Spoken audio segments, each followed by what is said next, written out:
Қаржы нарығын реттеу және дамыту агенттігі 2024 жылғы тамыздан бастап банктер мен микроқаржы ұйымдары мерзімді әскери қызметке шақырылған азаматтарға банктік қарыздар мен микрокредиттер бойынша төлемдерді кейінге қалдыру ұсынуға міндетті екенін еске салады. Бұл төлем мерзімін кейінге қалдыру әскери қызмет өткерудің барлық мерзімінде және де ол аяқталғаннан кейін 60 күнге жарамды.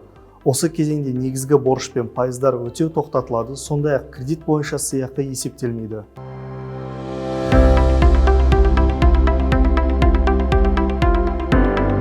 Кредиторларға қандай да бір өтініштер жазудың, өздерінің баруы немесе әскери шақырушылардан қосымша қағаздарға қол қою талап етілмейді. Барлығы автоматты түрде жүзеге асырылады.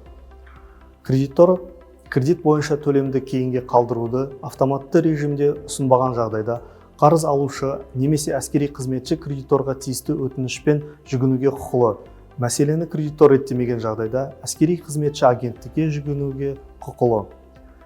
Егер кредит бойынша сот шешімі, атқарушылық жазба немесе борышты өтеу туралы татуласу келісім шығарылған болса, онда бұл шешімдер атқарушылық іс жүргізу туралы заң шеңберінде мерзімді әскери қызмет кезеңіне тоқтатыла тұрады.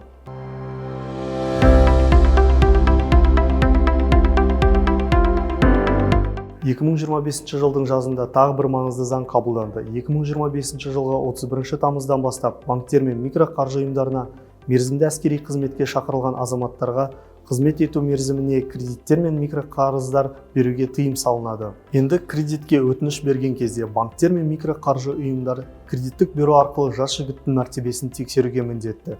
Егер кредиттік есепте мерзімді әскери қызметші мәртебесі көрсетілсе, кредит берілмейді. Әскерге шақырылушының кредиттік есебінде оның мәртебесі автоматты түрде тіркеледі.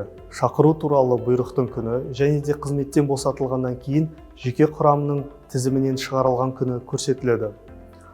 Бұл шешімнің екі мақсаты бар. Бірінші, әскери қызметшілерді шамадан тыс кредит алу қаупінен қорғау. Екінші, қарыздарды төлеуге көмектесуге мәжбүр болған әскерге шақырылушылардың отбасыларына жүктемені азайту.